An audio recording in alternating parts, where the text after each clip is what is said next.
고린도전서 10장 1절에서 13절까지 한 절씩 교독하겠습니다. 형제들아, 나는 너희가 알지 못하기를 원하지 아니하노니 우리 조상들이 다 구름 아래에 있고 바다 가운데로 지나며 모세에게 속하여 다 구름과 바다에서 세를 받고 다 같은 신령한 음식을 먹으며 다 같은 신령한 음료를 마셨으니 이는 그들 따르는 신령한 반석으로부터 마셨음에 그 반석은 곧 그리스도시라. 그러나 그들의 다수를 하나님이 기뻐하지 아니하셨으므로 그들이 광야에서 멸망을 받았느니라.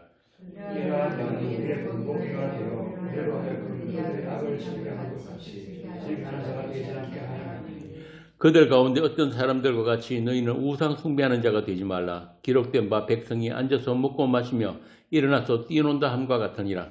그들 중에 어떤 사람들이 운명하다가 하루에 23,000명이 죽었느니 우리는 그들과 같이 운명하지 말자. 그들 가운데 어떤 사람들이 주를 시험하다가 뱀에게 멸망하였나니 우리는 그들과 같이 시험하지 말자. 그들 가운데 어떤 사람들이 원망하다가 멸망시키는 자에게 멸망하였나니 너희는 그들과 같이 원망하지 말라. 그들에게 일어난 이런 일은 본보기가 되고 또한 말세를 만난 우리를 깨우치기 위하여 기록되었느니라. 그런즉 선불로 생각하는 자가 넘어질까 조심하라. 함께 읽습니다. 사람이 감당할 시험 받기는 너희가 당한 것이 없나니 오직 하나님은 미쁘사 너희가 감당하지 못할 시험 당함을 허락하지 아니하시고 시험 당할 점에 또한 피할 길을 내사 너희로 능히 감당하게 하시느니라. 아멘. 오늘 본문에 보면은 구약의 사건들이 많이 인용이 되어 있습니다. 이런 구약의 사건들이 오늘 본문의 고린도 교회와 어떤 관련이 있는지, 그리고 오늘 우리에게 주는 메시지는 무엇인지 살펴보도록 하겠습니다. 먼저 11절에 보면은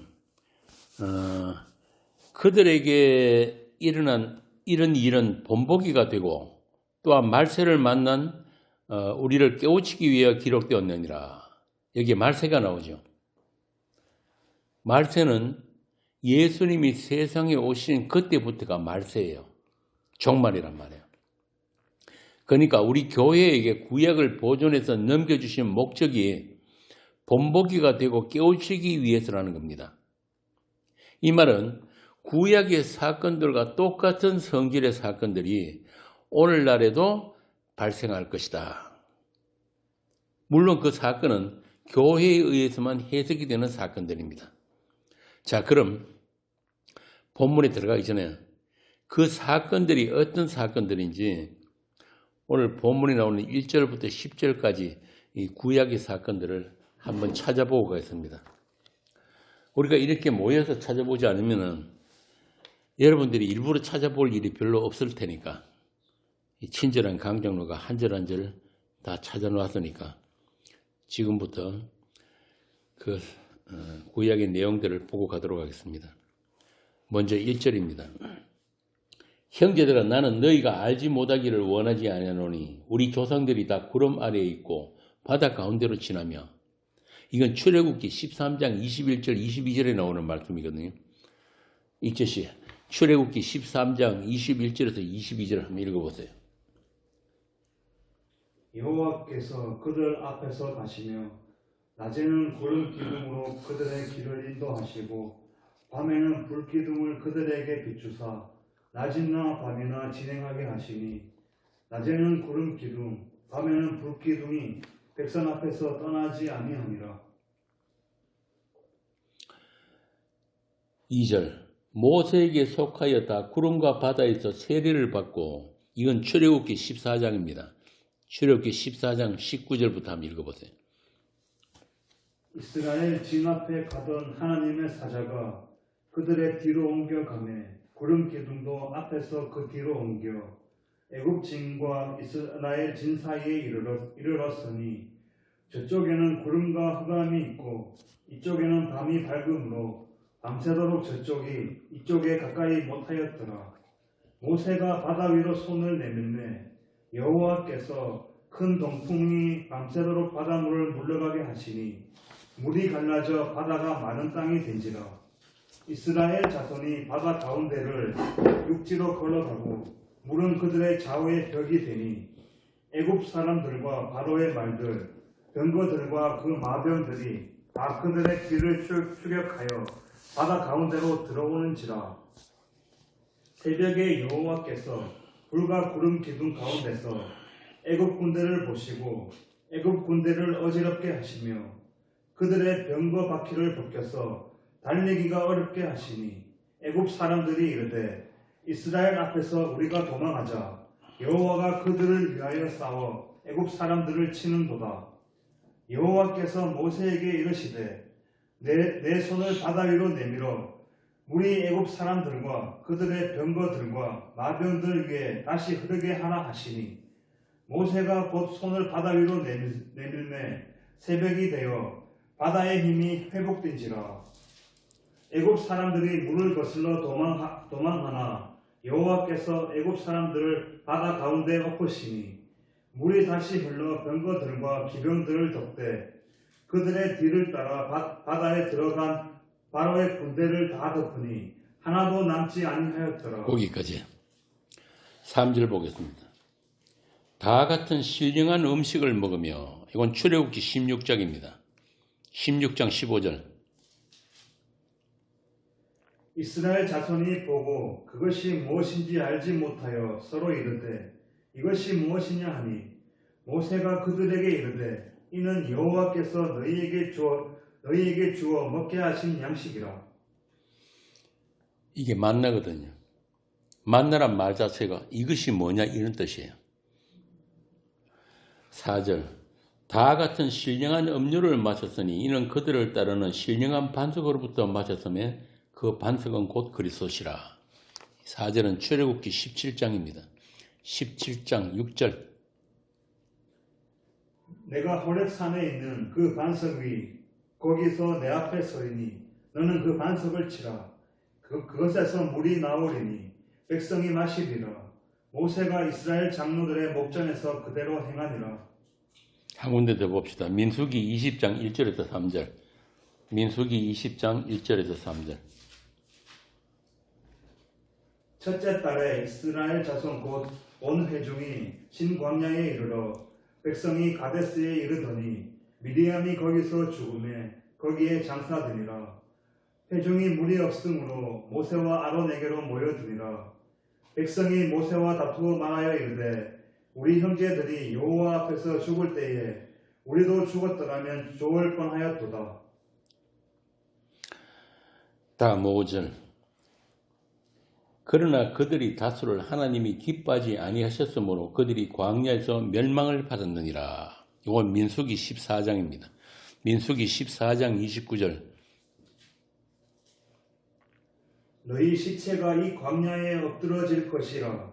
너희 중에서 20세 이상으로서 계수된 자, 곧 나를 원망한 자 전부가 여분네의 아들 갈렙과 눈의 아들 여호수아 외에는 내가 맹세하여 너희에게 살게 하리라 한 땅에 결단코 들어가지 못하리라. 그 다음은 7절 봅시다. 7절. 그들 가운데 어떤 사람들과 같이 너희는 우상 숭배하는 자가 되지 말라. 기록된 바 백성이 앉아서 먹고 마시며 일어나서 뛰논다 한과 같으니라. 이건 출애굽기 32장입니다. 출애굽기 32장 1절부터. 백성이 모세가 산에서 내려옴이 더딤을 보고 모여 백성이 아론에게 이르러 말하되 일어나와 우리를 위하여 우리를 인도할 신을 만들라. 이 모세 곧 우리를 애굽 땅에서 인도하여 낸 사람은 어찌 되었는지 알지 못함이니라. 아론이 그들에게 이르되 너희의 아내와 자녀의 귀에서 금고리를 빼어 내게로 가져오라. 모든 백성이 그 귀에서 금고리를 빼어 아론에게로 가져가매 아론이 그들의 손에서 금고리를 받아 부어서 조각칼로 새겨 송아지 형상을 만드니 그들이 말하되 이스라엘아 이는 너희를 애굽 땅에서 인도하여 낸 너희의 신이로다 하는지라. 아론이 보고 그 앞에 제단을 쌓고 이에 아론이 공포하여 이르되 내일은 여호와의 절일이니라 하니 이튿날에 그들이 일찍이 일어나 번제를 드리며 화목제를 드리고 백성이 앉아서 먹고 마시며 일어나서 뛰놀더라. 여호와께서 모세에게 이르시되 너는 내려가라. 내가 애굽 땅에서 인도하여 낸 내 백성이 부패하였도다. 그들이 내가 그들에게 명령한 길을 속히 떠나 자기를 위하여 송아지를 구워 만들고 그것을 예배하며 그것에게 제물을 드리며 말하기를 이스라엘아 이는 너희를 애굽 땅에서 인도하여 낸 너희 신이라 하였도다. 여호와께서 또 모세에게 이르시되 내가 이 백성을 보니 목이 뻣뻣한 백성이로다. 그런즉 내가 하는 대로 두라. 내가 그들에게 진노하여 그들을 진멸하고 너를 큰 나라가 되게 하리라. 모세가 그의 하나님 여호와께 구하여 이르되 여호와여 어찌하여 그 큰 권능과 강한 손으로 애굽 땅에서 인도하여 내신 주의 백성에게 진노하시나이까. 어찌하여 애굽 사람들이 이르기를 여호와가 자기의 백성을 산에서 죽이고 지면에서 진멸하려는 악한 의도로 인도해 내었다고 말하게 하시려 하나이까. 주의 명령한 노를 그치시고 뜻을 돌이키사 주의 백성에게 이 화를 내리지 마옵소서. 거기까지. 다음 8절입니다. 그들 중에 어떤 사람들이 음행하다가 하루에 23,000명이 죽었나니 우리는 그들과 같이 음행하지 말자. 민수기 25장 1절에서 9절까지. 이렇게 지금 바울이 고린도 교회에 보낸 편지에서 구약의 사건들을 전부 다 열거하는 이유가 있단 말이에요. 그래서 제가 지금 하나하나 찾아드리는 거예요. 민수기 25장 1절에서 9절. 이스라엘이 십담에 머물러 있더니 그 백성이 모압 여자들과 음행하기를 시작하니라. 그 여자들이 자기 신들에게 제사할 때에 이스라엘 백성을 청하매 백성이 먹고 그들의 신들에게 절하므로 이스라엘이 바알 부알에게 가담한지라. 여호와께서 이스라엘에게 진노하시니라. 여호와께서 모세에게 이르시되 백성의 수령들을 잡아 태양을 향하여 여호와 앞에 목매어 달라. 그리하면 여호와의 진노가 이스라엘에게서 떠나리라. 모세가 이스라엘 제사관들에게 이르되 너희는 각각 바알 부알에게 가담한 사람들을 죽이라 하니라. 이스라엘 자손의 온 회중이 회막 문에서 울 때에 이스라엘 자손 한 사람이 모세와 온 회중의 눈앞에 미디안의 한 여인을 데리고 그의 형제에게로 온지라. 제사장 아론의 손자 엘르아산의 아들 비느하스가 보고 회중 가운데에서 일어나 손에 창을 들고 그 이스라엘 남자를 따라 그의 막사에 들어가 이스라엘 남자와 그 여자의 배를 꿰뚫어서 두 사람을 죽이니 연병이 이스라엘 자손에게서 그쳤더라. 거기까지. 다음 9절입니다. 그들 가운데 어떤 사람들이 주를 시험하다가 뱀에게 멸망하였나니 우리는 그들과 같이 시험하지 말자. 출애굽기 17장 2절. 백성이 모세와 다투어 이르되 우리에게 물을 주어 마시게 하라. 모세가 그들에게 이르되 너희가 어찌하여 나와 다투느냐? 너희가 어찌하여 여호와를 시험하느냐? 한 군데도 민수기 21장 6절. 여호와께서 불뱀들을 백성 중에 보내어 백성을 물게 하심으로 이스라엘 백성 중에 죽은 자가 많은지라. 다음 10절입니다. 그들 가운데 어떤 사람들이 원망하였다가 멸망시키는 자에게 멸망하였나니 너희는 그들과 같이 원망하지 말라. 이거는 출애굽기 16장 2절입니다. 이스라엘 자손 온 회중이 그 광야에서 모세와 아론을 원망하여 민수기 14장 37절. 곧 그 땅에 대하여 악평한 자들은 여호와 앞에서 재앙으로 죽었고. 자, 이제 오늘 이 본문 그림이 대충 그려지지요. 바울이 인용한 그 사건들. 여기서 우리가 주목해야 할 것은 5절의 말씀인데요. 그들의 다수를 하나님이 기뻐하지 아니하셨으므로 그들이 광야에서 멸망하였다. 어떤 점이 하나님께서 기뻐하지 아니하신 걸까요? 먼저 하나님께서 이스라엘을 광야로 데리고 가신 목적이 무엇입니까? 왜 데리고 가셨어요?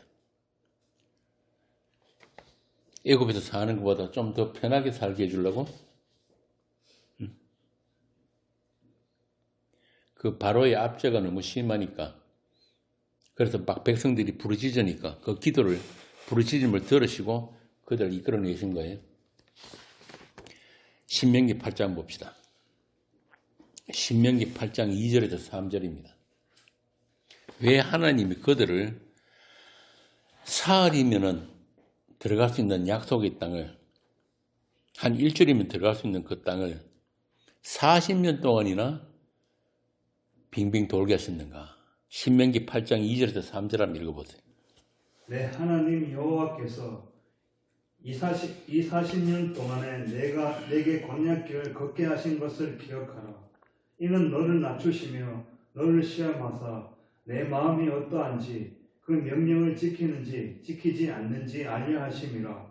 너를 낮추시며 너를 줄이게 하시며 또 너를 알지 못하며 내 조상들도 알지 못하던 만나를 내게 먹이신 것은 사람이 떡으로만 사는 것이 아니요 여호와의 입에서 나오는 모든 말씀으로 사는 줄을 내게 알게 하려 하심이니라. 그러니까 광야는 어떤 목적이라는 거예요? 하나님이 어떤 목적으로 이 광야를 준비하신 겁니까? 생명이에요, 생명. 생존이 아닌 생명이 무엇인지를 가르치는 공간으로서 광야란 말입니다. 그래서 이스라엘은 그런 말씀의 사건, 하나님의 입에서 나오는 모든 말씀의 사건으로서 역할을 다해야 하는 이스라엘이에요. 좀 어렵죠? 그러니까 이스라엘 자체가 사건이에요, 사건. 어떤 사건? 말씀의 사건. 약속의 사건. 그러니까 광야 이스라엘이 구원을 받았나 못 받았나 이런 건 중요하지 않은 거예요. 거기에 방점이 있는 게 아니란 말이에요. 하나님이 누구시며 하나님의 뜻, 하나님의 약속이 무엇인지를 가르치는 시간이 광야 40년이에요. 이스라엘 입장으로 봐서는 우리 조상의 하나님께서 이제 드디어 우리를 이 바로의 폭정에서 여기서 이 노예생활하는 우리를 건져주셨구나. 그런 하나님으로밖에 생각 안 하는 거예요. 그런데 하나님의 목적은 거기 있는 게 아니란 말이에요.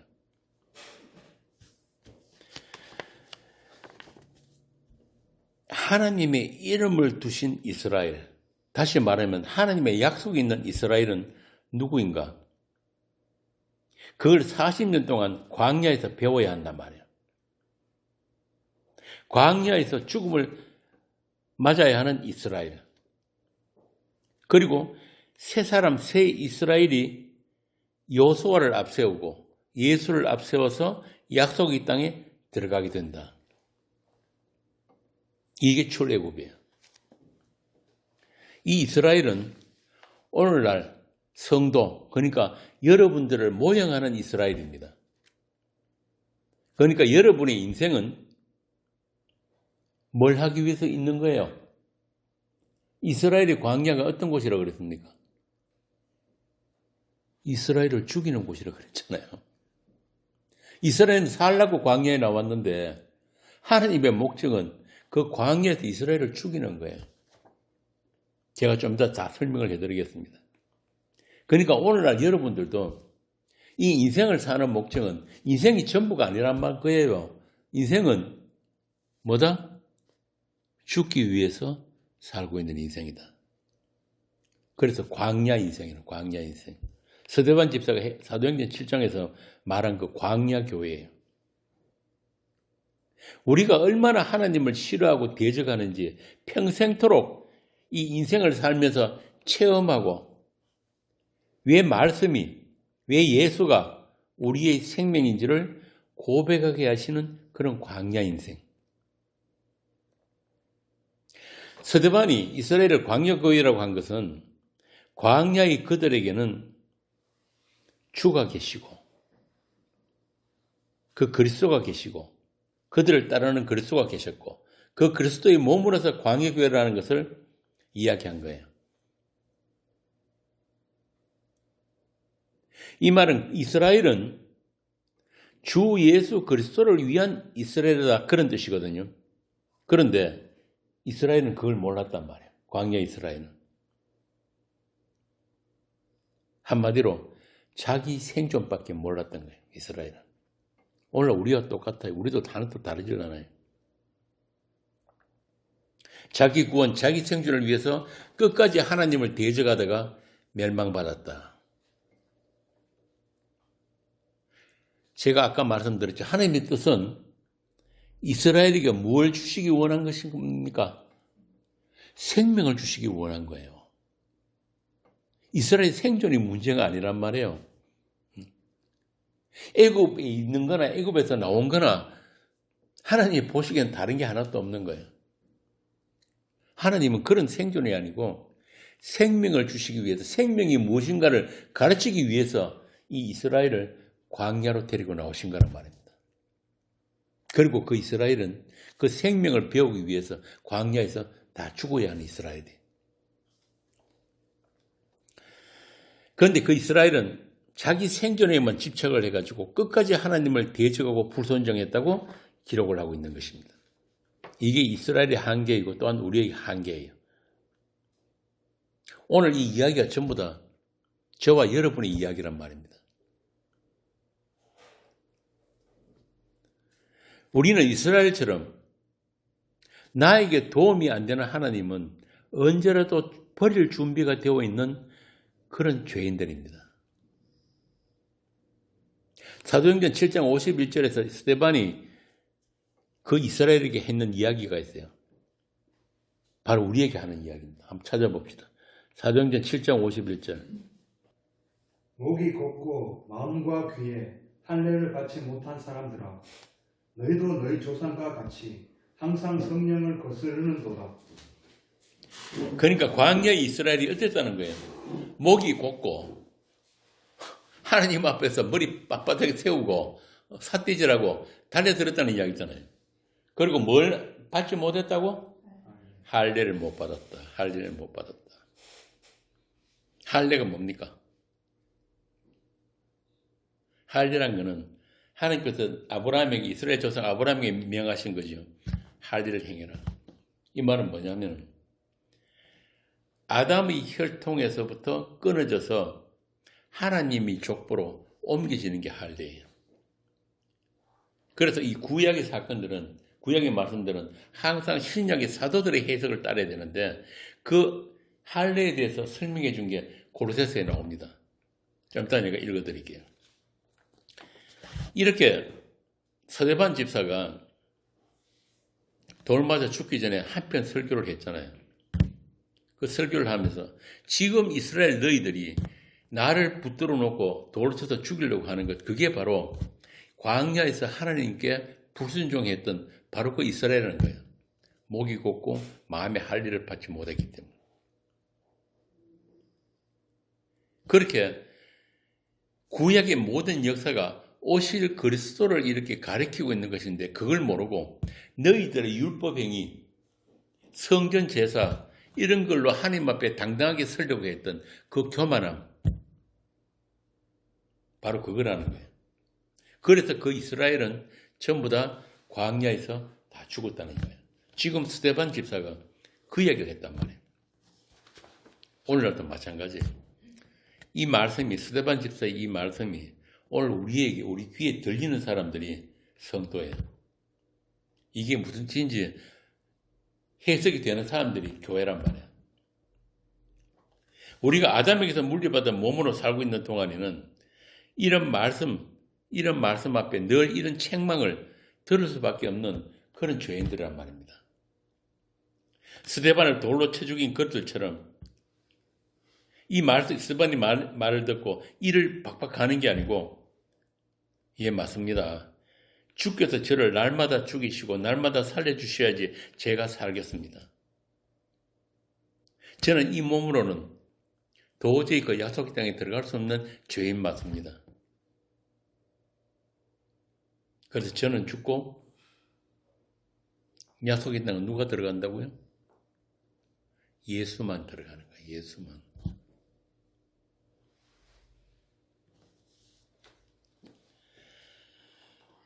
그래서 그런 고백을 할 수 있는 자들을 하나님께서 어렵다고 하시는 거예요. 그걸 다른 말로 하면은 믿음이에요, 믿음. 예수 믿음.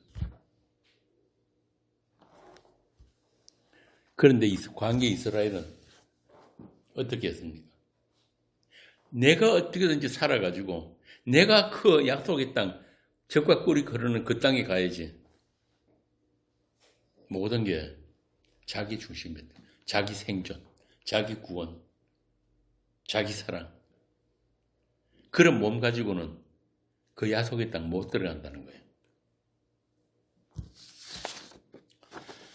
이렇게 성도는, 하나님의 사람들은 죽어서 사는 자들이에요. 아니, 죽어야 사는 자들이에요. 오늘 강론 제목이 죽어야 사는 이스라엘이에요. 우리 인생이 처음에 제가 뭐라고 했습니까? 뭘 하기 위해서 살고 있다? 죽기 위해서. 죽어야 산단 말입니다. 그렇게 주 안에서 죽는 행복을 우리 이 광야 인생 동안 누리라고 우리가 아직 세상을 살고 있는 거예요. 계시록 한번 봅시다. 계시록도 뭐라고 이야기하는지. 계시록 14장 13절. 또 내가 들으니 하늘에서 음성이 나서 이르되 기록하라. 지금 이후로 주 안에서 죽는 자들은 복이 있도다 하시매 성령이 이르시되 그러하다. 그들이 수고를 그치고 쉬리니 이는 그들이 행한 일이 따름이라 하시더라. 주 안에서 죽는 자가 행복하다. 주 안에서 잘 살라고 예수 믿는 게 아니라니까요. 요즘 이 기독교가 잘못된 게 바로 그 부분이에요. 하나님 우리를 죽이시기를 원한다니까요. 죽이셔서 살리신단 말입니다. 우리 있는 이 몸을 더 튼튼하게 하고 좀 더 가치 있는 인간, 좀 더 괜찮은 인간, 그런 인간 만들어가지고 천국 데려가는 게 아니고 우리 아담에게서 물려받은 이 몸을 죽고 어디 안에서? 주 안에서 죽고. 주 안에서 죽는단 말은 예수님의 그 죽음으로 우리의 죽음을 바꿔치게 해주신다 이 말이에요. 우리는 그냥 죄의 삭도로 죽는 거예요. 이 몸은. 그 죽음 그건 아무 의미 없는 거예요. 그냥 심판이에요. 그런데 우리의 이 죽음을 예수님의 그 약속의 죽음으로, 진리의 죽음으로 바꿔주시는 거예요. 그냥. 그 죽음을 우리에게 나누어 주시는 거예요. 어디서? 십자가에서. 그 죽음이 나누어진 자들에게만 뭐가 주어진다? 새 생명이죠. 새 생명이란 말. 새 생명. 그래서 아까 계시록 읽었는데 그 뒤에서 뭐라고 그럽니까? 그들의 행한 일이 따름이라 그러잖아요. 그들의 행한 일은 뭐예요? 예수 믿음이란 말이에요. 예수 믿음. 예수 믿음. 성경에서 말하는 행함은 전부 다 그 믿음을 이야기하는 거예요. 예수 믿음. 다시 말하면 예수님의 행하신 그 일을 이야기하는 거예요. 야고보서에 나오죠. 행함이 없는 믿음은 뭐다?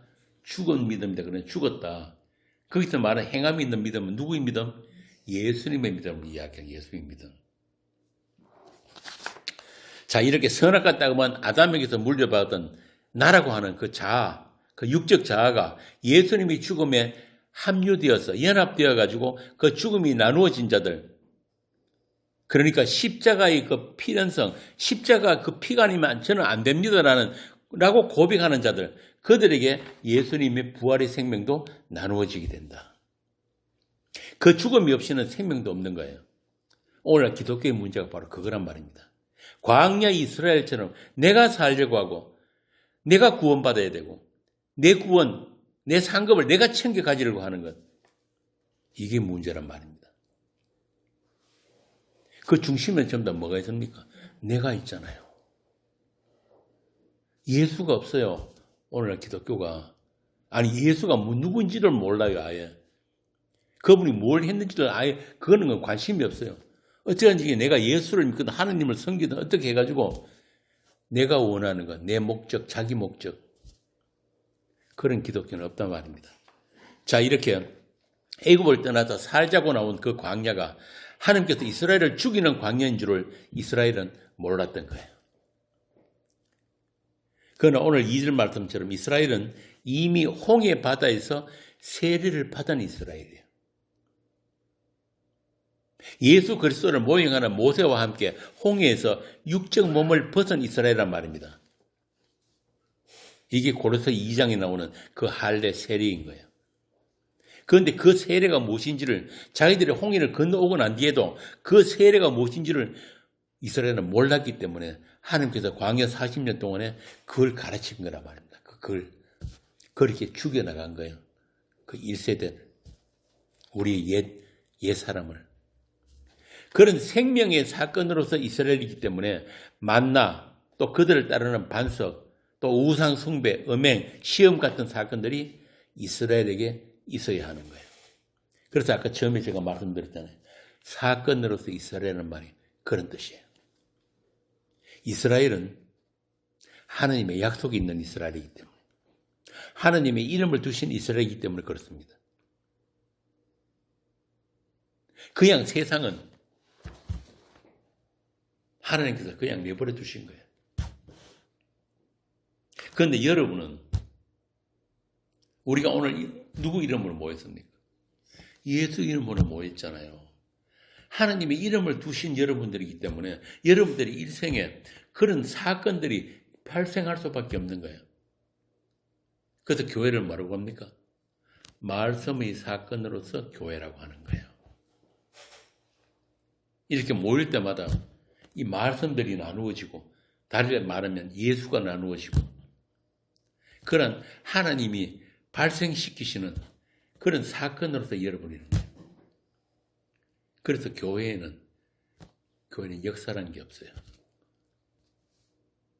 모일 때마다 새로운 교회란 말입니다. 고린도서 13장에 보면은 바울이 그런 이야기를 합니다. 그리스도가 너희 안에 계신지를 알지 못하느냐? 그렇지 않으면 너희는 버리신 자다. 여러분들은 그리스도가 사시는 인생이기 때문에 여러분들은 말씀이 사건으로 여러분들의 인생이 채워져 나가는 것입니다. 나를 위한 그런 인생은 없는 거예요. 여러분이 성도라면 그렇습니다. 우리를 지으신 목적 자체가 뭐라고 그랬습니까? 에베소서에 보니까 그 은혜의 영광을 찬송하기 위해서 지어졌단 말이에요. 원래 우리 없으면 티끌인 우리를 하나님과 같은 그런 하늘적인 존재가 되게 하신 그 은혜의 영광에는 그 밑바탕이 뭐가 있습니까? 하나님의 희생과 섬김이 있는 거예요. 그거 알라고 지금 우리 인생을 살고 있는 거라는 말입니다. 그러니까 우리들이 흔히 구원을 이야기하는데, 성경이 말하는 구원은 뭐냐면은 우리가 예수 잘 믿고 하나님 잘 섬겨서 구원받는 게 아니라니까요. 교회 열심히 다니고 성경 열심히 읽어 구원받는 게 아니고, 하나님께서 우리를 섬기신 게 구원이에요. 그거 평생 동안 우리가 체휼하다 가는 거예요. 하나님의 섬기심, 그 하나님의 희생, 그게 우리 구원이라니까. 자, 그래서 그렇게 우리가 그 하나님의 섬기심으로 인해서 우리의 아담에서 물려받은 이 옛사람이 날마다 죽어나가고 무너져 내리고 바울 말 때는 후패해져 가고, 그렇게 속사람이 말씀으로 새롭게 살아나고 채워져 나가면, 그렇게 완성이 되면 마침내 어느 날 우리는 이 시간으로부터 벗어나서 영혼을 살게 됩니다. 원래 우리가 있던 그곳으로 돌아가는 거예요. 본래 시간이라는 게 이런 건 없는 거거든요. 어느 시간부터 하는 게 창조를 할 때 그때부터 이 시간이 시작되는데, 종말이라는 건 이 시간이 끝이에요. 시간이 끝나버리면 어떻게 됩니까? 처음에 시간이 있기 전에 뭐가 있었어요? 영혼이 있었죠. 영혼. 그런데 이 시간이 끝나버리면 다시 어디로 갑니까? 다시 영혼으로 가는 거예요. 그러니까 다시 돌아가는 그 영혼이나 처음에 있었던 그 영혼이나 같은 거란 말이에요. 같은 거. 그러니까 이 시간이라는 거는 잠시 그 묵시간에 완성된 그것을 배우기 위해서 잠시 있는 게 이 시간이에요. 그래서 게알더스 보서가 그런 이야기를 했단 말이에요. 종말이 구원을 앞선다.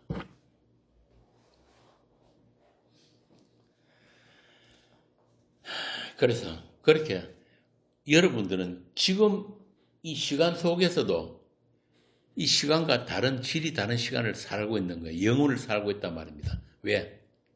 이미 그 묵시의 그 모든 것들이 여러분에게 주어졌기 때문에. 그래서 지금 이 시간 속에서 그 나라를 모르고 그 나라를 살지 못하면 천국 못 가요. 천국은 우리 죽어서 가는 곳이 아니란 말이에요.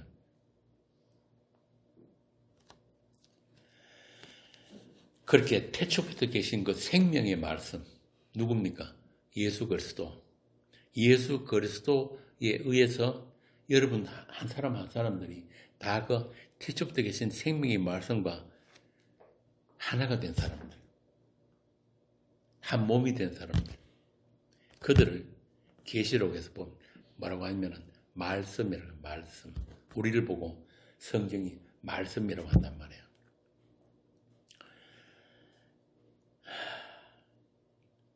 그래서 하나님은 그렇게 말씀이 된 자들, 생명의 말씀이 있는 자들, 산 자들이 하나님이에요.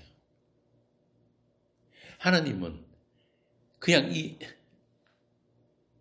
세상 살아가는 70억 인구, 뭐 70억이 됐든 7억이 됐든 막 오고 오는 세대의 모든 그 인간들의 그 혈통, 번식, 생존 이런 데는 관심이 없어요. 생명 있는 자기 사람들만 보고 계신단 말이에요. 누가복음 한번 봅시다. 누가복음 20장 38절. 예수님 뭐라고 하셨는지 누가 20장 38절. 하나님은 죽은 자의 하나님이 아니요 살아있는 자의 하나님이시라. 하나님에게는 모든 사람이 살았느니라 하시니. 그러니까 아브라함도 이삭도 야곱도 하나님의 약속 안에서는 다 살아있는 거예요. 하나님은 죽은 자들 생명 없는 것들과는 상대를 안 하신단 말입니다. 부정하다고. 자, 다시 한번 봅시다. 광야는 하나님께서 설치하신 무대예요. 그리고 하나님이 설정하신 현실이란 말입니다. 그 광야에는 세상과 다른 시간이 흘렀어요. 그래서 광야를 산다는 말은 자기 중심의 그런 현실이 부정되고 내가 만든 나의 세계가 무너져 내리는 곳이 광야예요. 지금 여러분들은 그렇게 지금 다른 현실을 살고 있다니까요.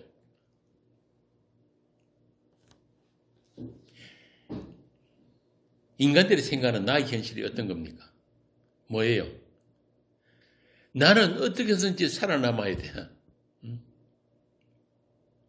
전부 다 그런 현실밖에 몰라요. 그런데 성도들의 현실은 뭡니까? 나의 이성보다 진짜 더 현실은 뭐예요? 주가 계심이잖아요. 그게 진짜 현실이란 말이에요. 우리의 이 엄난한 몸에도 불구하고 성경이 말하는 엄난이 뭐예요? 주님보다 더 사랑하는 건 전부 다 간음이에요. 주님보다 세상을 더 사랑하는 걸 간음이라고 한다니까요.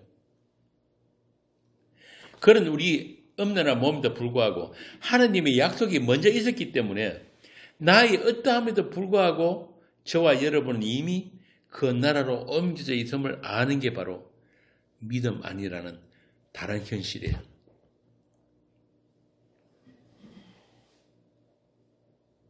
그렇게 모든 성도들은 믿음 아니라는 그 세계를, 그 세상을 살고 있단 말입니다. 믿음의 세계는 그렇게 하나님의 약속이, 말씀이 실시간으로 작동하는 세계예요. 나는 내 중심이 그런 현실을 살고 있는데 하나님은 하나님대로 자기 일을 빈틈없이 하고 있단 말입니다. 그래서 우리 인생이 좀 힘들어요. 꼬인단 말이에요. 우리 뜻대로 안 풀리고. 인간이 가장 행복을 느끼는 게 언제입니까? 자기가 기획한 것들이 자기 능력으로 착착착착 이루어져서 그 결과물을 내 손에 쥐었을 때 그걸 행복이라고 성공이라고 하잖아요. 그런데 하나님께서 보시는 것은 그거와 다른 거예요. 우리가 원하는 대로 살도록 내버려 두면 어떻게 됩니까? 심판이에요. 그래서 하나님이 원하시는 자기 목적이 아니고 하나님의 목적대로 우리를 끌고 가시는 걸 믿음이라고 하는 거예요. 믿음. 히브리서 11장에 보면은 전부 다 주어가 뭡니까? 믿음으로 아브라함, 믿음으로 모세는 믿음으로 쭉 나오잖아요. 그거란 말이에요. 우리는 원치 않지만은 그 믿음이 예수라는 그 완료된 그 묵지 속에 있는 그 진짜 현실이 믿음으로 우리에게 그 목적지를 향해서 묶어서 데리고 간단 말입니다. 이게 성도들의 인생이에요. 믿음의 세계는 그렇게 하나님의 약속이, 하나님의 목적이 실시간으로 작동하는 세계란 말입니다. 광야 이스라엘처럼 하나님은 하나님이 일을 하시고 이스라엘은 자기들의 현실을 살고 있고,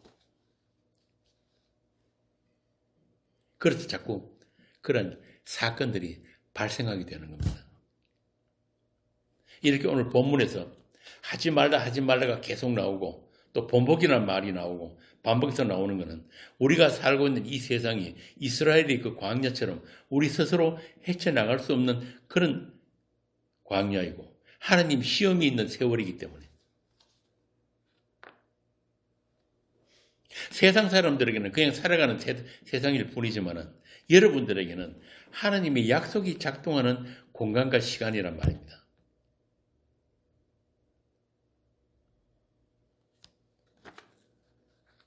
분리해져 나온 거예요. 그 세상으로부터.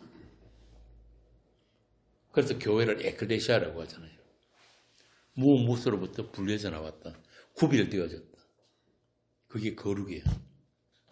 그렇게 여러분은 이 세상만 사는 게 아니고 묵시와 이 세상 역사를 겹쳐서 살아내야 하기 때문에 힘들어요.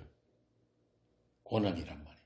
꼭 나쁜 일이 많이 막 터지고 어려운 일이 생겨야 고난이 아니고 우리가 숨쉬고 살아가는 것 자체가 고난이에요. 성도는. 이 세상에 있는 자체가 고난이란 말이에요. 그런데 그 고난을 통과하면서 우리의 육적 자아가 날마다 죽어나가고 광야에서 죽어나가고 우리 눈이 세상으로부터 위로 들리게 되는 것. 이게 하나님이 하시는 일이에요. 그렇게 여러분이 살고 있는 세상은 세상과 다른 세상이란 말입니다. 똑같은 공간, 똑같은 시간 속에서 살고 있는 것 같은데 여러분에게는 세상과 다른 게 하나 있어요. 조금 전에 말씀드린 약속이란 말이에요. 약속. 이스라엘 조상 아브라함에게 하신 그 약속 때문에 400년을 애굽에서 종살을 했던 것처럼 우리가 있기도 전에 있었던 그 창세전의 약속 때문에 우리가 이 세상을 잠시 지금 통과하고 있단 말입니다. 그런 여러분으로 인해서 약속의 사건, 말씀의 사건들이 여러분이 있는 곳에는 꼭 발생이 되게 돼요. 여러분이 가는 곳에는 여러분 몸만 가는 게 아니고 그 약속이라는 환경이 같이 따라간단 말입니다. 참 신기하죠. 그래서 세상이 보기에는 세상에 있어서 여러분들은 아주 위험한 존재예요.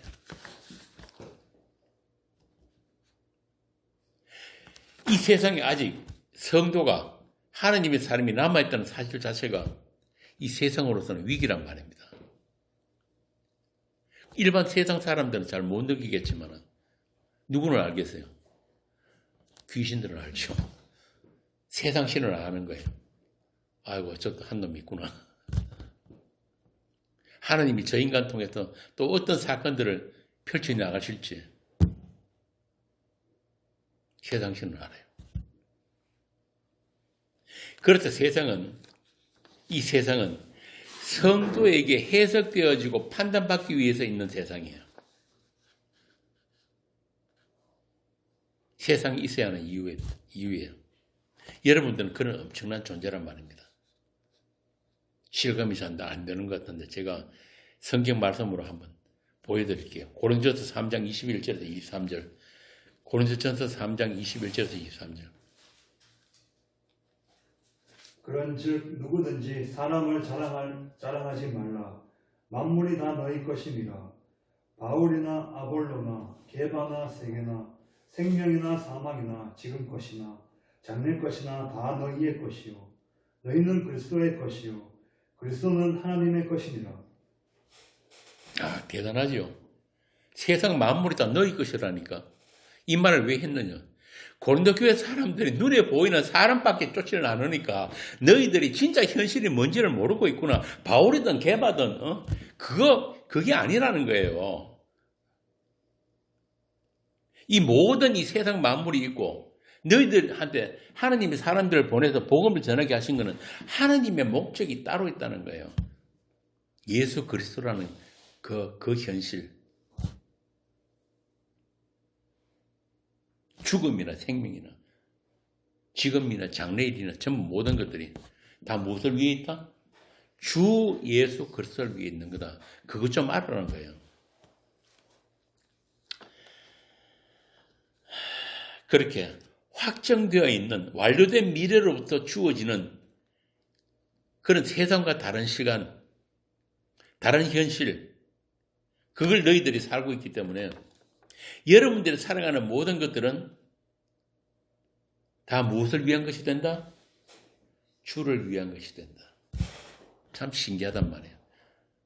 나는 내 밖에 모르고 우리 이한이 아프면 그것만 걱정하는데 그게 아니고 성도들이 살아가는 숨 쉬는 것 하나, 모든 발걸음 하나하나가 전부 주를 위한 것으로 하나님이 여겨주시고 또 그렇게 만들어내신다. 그 최종 목적지까지 반드시 주께서 데려다 놓으신다 이 말입니다. 로마서 14장 봅시다. 14장 7절부터 8절.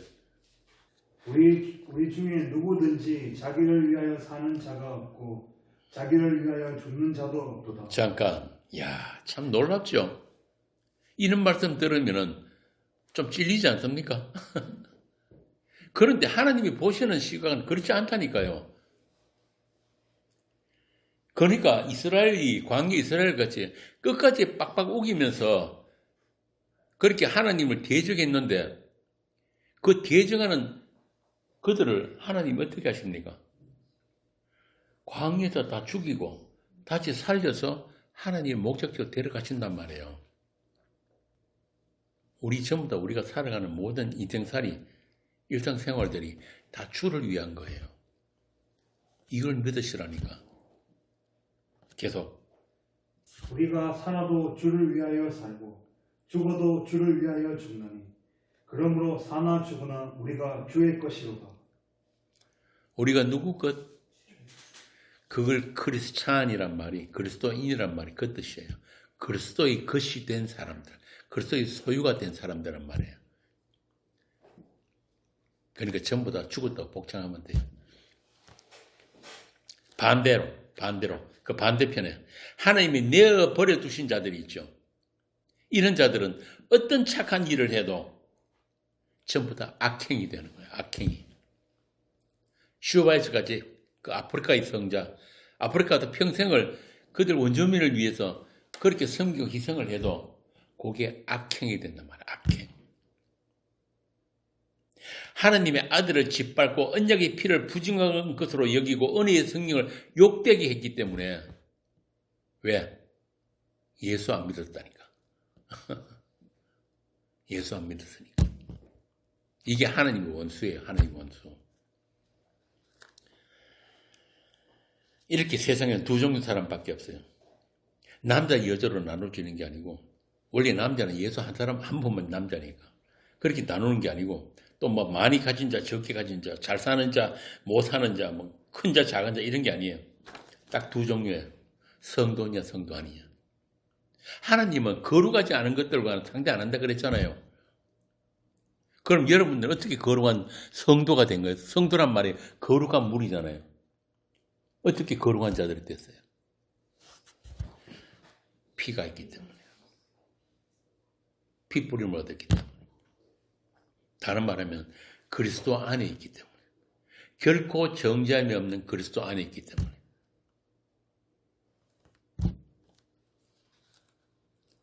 이렇게 하나님이 보시는 시각은 세상과 달라요. 세상 사는 사람들 치고 힘들고 아프지 않은 사람들 없잖아요.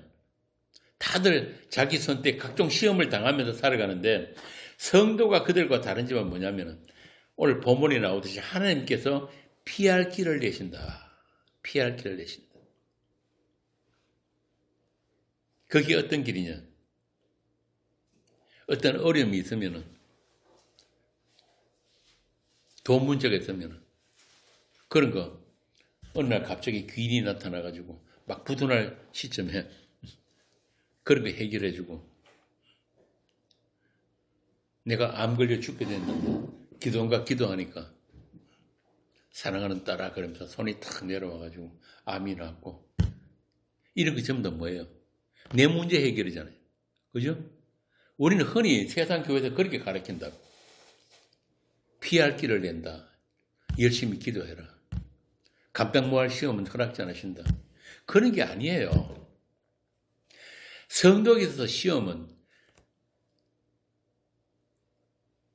하나님이 믿음이라는 피할 길을 내시단 말이에요. 믿음이라는 길. 내 문제는 하나도 해결 안 됐는데 여전히 몸은 아프고 여전히 지금 돈은 없는데 예수라는 피할 길을 내시는 거예요. 예수라는 피할 길. 그 길을 피할 길을 그 길을 만나게 되면은 내가 지금 그렇게 크게 보였던 그 문제들 이거 아니면 지금 당장 죽겠다 했던 그 문제들이 아무것도 아닌 것으로 나 보여지는 거야. 아, 지금 내가 이렇게 믿음이 없는 자였구나. 내가 이게 나는 내 생존밖에 몰랐구나. 그런데 하나님이 원하시는 것은 생명이었구나, 생명. 그럼 어떻게 되겠어요? 이것이 그 생명을 얻고 그 생명을 만나고 나면 탈탈 털고 손 털고 무기여 자리 걸어가고 나는 가면 되는 거야. 별세하는 거예요.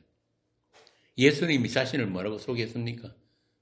나는 길이요, 진리요, 생명이라고 그랬잖아요. 그 예수 만나면 끝난 거예요. 예수라는 그 길. 이 세상은 무엇에 가두어져 있다? 죄와 사망 안에 하나님이 심판에 가두어 있는 세상인데 길이 없어요. 탈출구가 없다니까.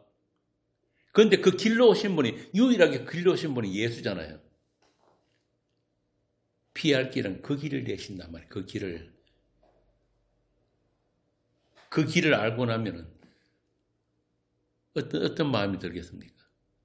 아, 내가 살 곳은 이곳이 아니구나. 히브리서 나오듯이 본향 찾는 사람들. 아브라함이 그걸 알았기 때문에 그 3대가 뭐 했다? 텐트 치고 살았다. 그 피할 길을 이야기합니다 말이에요. 그렇게 그분에게 나의 모든 것을 맡기게 되는 그 믿음이에요. 나의 원대로 마옵시고 주님의 뜻대로 이루시기를 원합니다. 나는 아니고 항상 당신이 옳습니다. 당신이 하는 모든 것이 선입니다.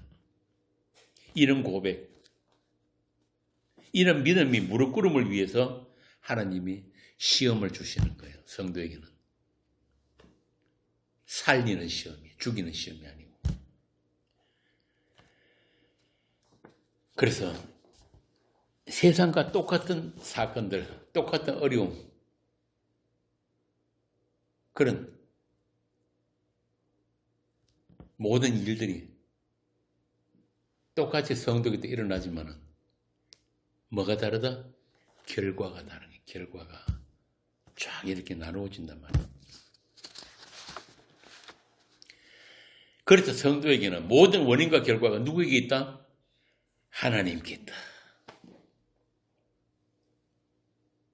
그래서 그 하나님은 우리 행위대로 갚지 않으시는 하나님이시고 우리 행위를 보지 않으시는 하나님이시고 또 하나님이 전능하시면 반드시 자기 약속대로만 이루시는 그 전능이기 때문에 그래서 우리는 자기 성찰이나 자기 점검을 하는 자가 아니고 어떤 시험을 당해도 믿음이 주요 온전케 하시는 그 예수를 바라보게 된다. 그런 이야기 많이 듣죠. 옛날에 교회 다닐 때. 어떤 어려움이 닥치고 문제가 생기고 그런 일 생기면 교회 목사들이 뭐라 합니까? 네 뭐 잘못한 것처럼 다 있는지 한번 자기를 살펴봐라. 네 잘못 살아온 거 있으면 전부 다 하나님을 다 내놓고 회개하라 그러잖아요. 그 자기 성찰, 자기 점검 아니란 말입니다. 우리는 그럴 때 뭘 바라봅니까? 주를 바라보는 거예요. 이게 오늘 본문에 나오는 13절 말씀이에요. 이 말씀을 위해서 5절부터 11절 말씀으로 이스라엘의 그 광야의 사건들, 그 예화들을 쫙 연결해서 붙여놓은 거예요. 그래서 제가 일부러 그 하나하나 찾아가지고 처음에 우리 같이 읽자 그런 거예요. 그 때문에 그런 거란 말입니다. 너희들의 인생에는 그 같은 이스라엘과 같은 그런 우상숭배의 엄행, 원망 같은 그렇게 악을 즐겨하는 그런 육의 시험들이 있을 것인데 그럴 때 하나님께서 내시는 피할 길, 그리스도 예수라는 그 피할 길을 알아라는 거예요. 그 피할 길로 감사해라. 하나님의 의, 하나님의 그 하나님 되심을 찬송하라는 겁니다. 찬송은 그때 나오는 거예요. 우리 일들이 잘 풀리고 모든 만사가 다 해결되고 그럴 때 찬송하라는 게 아니고 그 하나님의 하나님 되심, 우리를 향한 그 하나님의 약속이 어떻게 이루어진지를 알 때 그때 찬송이 터져 나오는 거예요. 그래서 6개월이면 갈 수 있는 그 약속의 땅을 이스라엘이 왜 40년간이나 뺑뺑이를 돌았는지, 하나님의 약속이 작동하는 그 광야에서 아담에게서 물려받은 그 육적인 자아, 그 나를 하나님께서 제거하기 위해서, 달리 말하면 이 내 몸으로는 그 약속의 땅에 나는 어떤 일이 있어도 내가 그 약속의 땅에 들어가야 되라는 그 주체, 나 살아있음이라는 그 자기 사랑, 그 내가 죽어나가고 예수로 살아나는 것. 그래서 굳이 그 이스라엘이 누구를 앞세웠다? 여호수아를 앞세워서 갔단 말이에요. 여호수아가 예수잖아요. 이게 혈통적 이스라엘, 그러니까 즉 나라는 존재가 아닌 약속의 사건으로서 이스라엘이 이 광야에서 생겨나는 거예요. 이게 광야 40년이에요.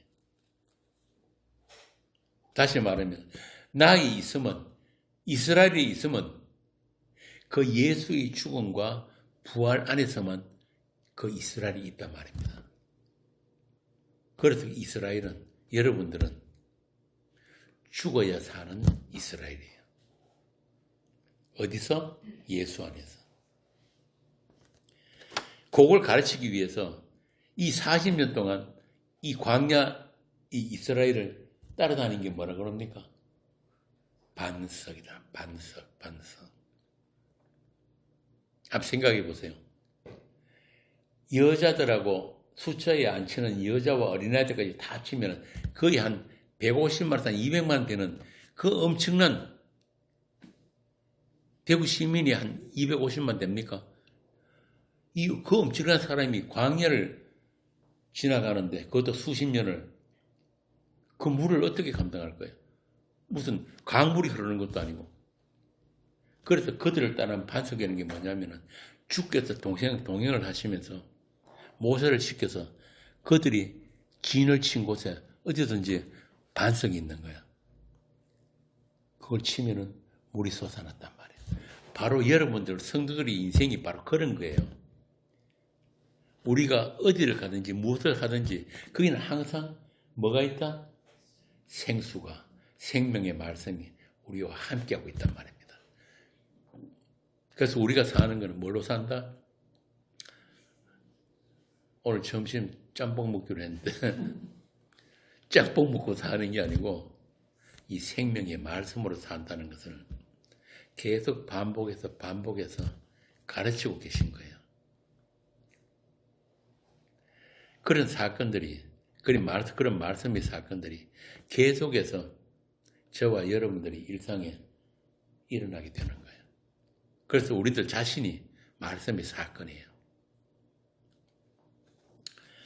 그래서 이스라엘은 그들 자체로 이스라엘이 아니고 홍해를 걷는 사건으로서 이스라엘, 만나를 먹는 사건으로서 이스라엘, 반석에서 나오는 그 생수를 마시는 사건으로서 이스라엘이란 말입니다.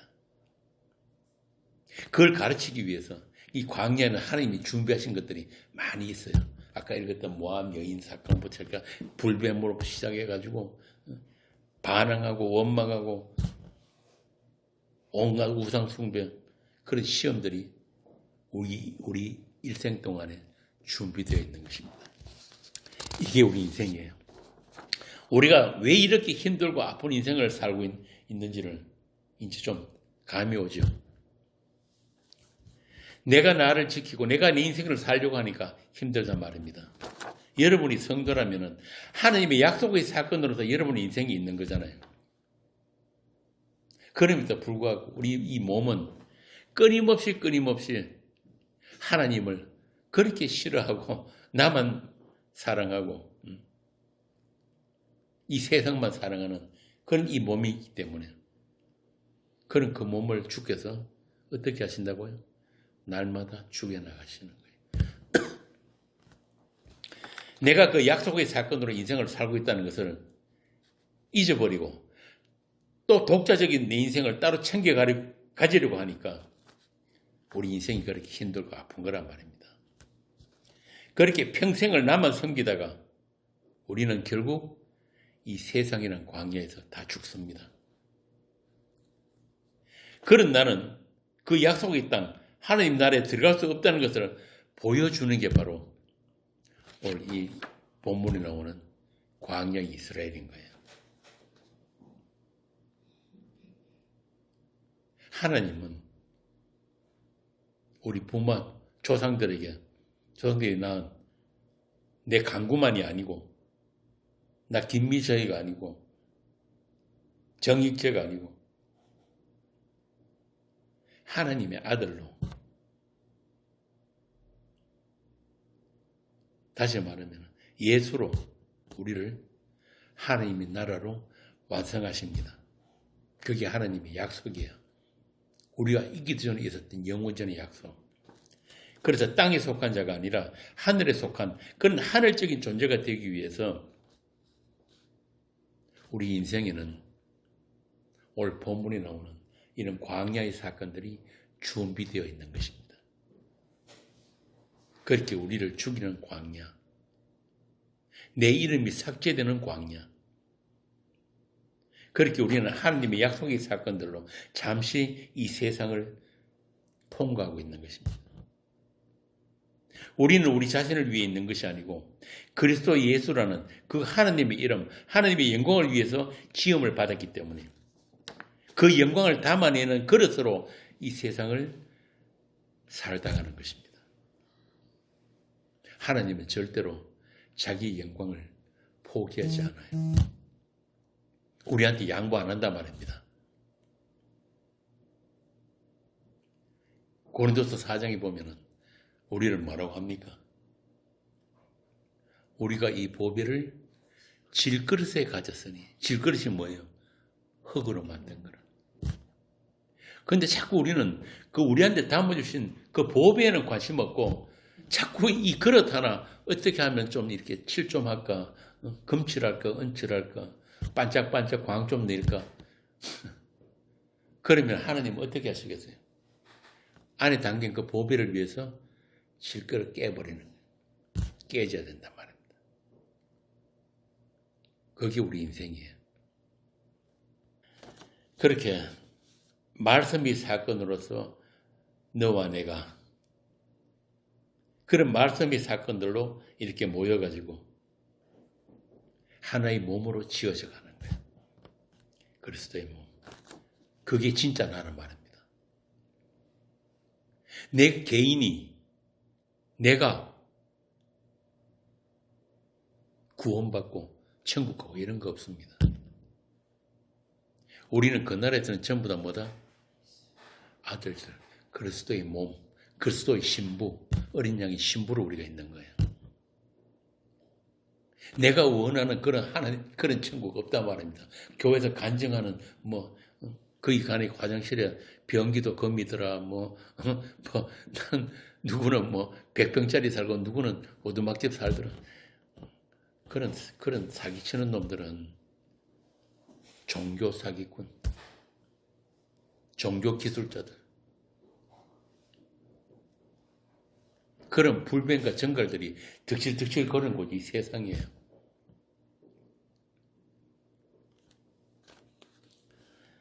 정말 풀 한 폭이 없고 물 한 모금 없는 곳, 이 세상. 구약에 나오잖아요. 말세에는 뭐가 없다? 물이 없어 목마름이 아니고 양식이 없어 배고픔이 아니라 뭐가 없다? 하나님의 말씀이 없다. 말씀이 고갈되어 버려요. 지금이 그런 세상이에요. 그런데 우리가 우리 힘으로 그런 세상을 빠져나온 게 아니잖아요. 그냥 내버려 두셔도 할 말 없는 죄인들인데 어느 날 보니까 내가 그 세상으로부터 구별되어서 건져져 가지고 부름을 받아서 나와 있더란 말입니다. 그러면 할 말 없죠. 우리 입을 가려야 되는 거예요. 늘 불만 많고 원망하는 우리 입. 틈만 나면은 내한테 도움 안 되는 하나님한테 대들고 싶은 그런 우리의 이 죄성. 그럼에도 불구하고 우리를 하나님의 자기 피로 사신 교회가 되게 하신 그 은혜. 우리가 다 그리스도의 지체로 그리스도를 위한 말씀의 사건으로 오늘 우리 인생에 있게 하신 그 은혜의 영광. 그 영광을 노래하는 그 새 노래를 배우는 기간이 우리 광야 40년이에요. 내가 나를 지키고 내가 나를 살리는 것이 아니고 머리이신 그리스도부터 주어지는 모든 것, 그것으로 사는 거예요. 그게 진짜 축복이란 말입니다. 하나님이 약속하신 생육과 번성이에요. 그거 우리가 배우기 위해서 직장도 다니고 장사도 하고 그러다 또 실패도 하고 몸에 병이 들기도 하고 결혼도 하고 이혼도 하고 어떤 사람은 독신으로 살기도 하고 어떤 사람은 자식 때문에 고생하고 또 어떤 사람은 예수님 옆에 강도같이 평생을 그 예수님 옆에 달리기 위해서 강도짓만 하고 그 모든 것들이 하나님이 정하신 한 분, 하나님의 약속이신 그 예수 그리스도의 주되심을 위해서 거의 한 몸 된 거룩한 교회로 완성되기 위해서 그런 말씀의 사건들로서 하나님이 배치해 두신 것들이에요. 저와 여러분은 지금 그 광야에서 그 말씀의 사건들로서 그렇게 살아가고 있는 것입니다. 그래서 저와 여러분에게는 뭐가 있다? 그리스도라는 반석이 항상 동행을 하는 것입니다. 풀 한 폭이 없고 물 한 모금 없는 이 불뱀과 정거리 드살거리는 이 광야에 우리를 따르는 그 반석으로 인해서 오늘 저와 여러분이 이 자리에 있는 것입니다. 이 복된 자리, 복음이 나누어지는 자리, 예수의 살과 피가 나누는 이 자리, 이게 축복이에요.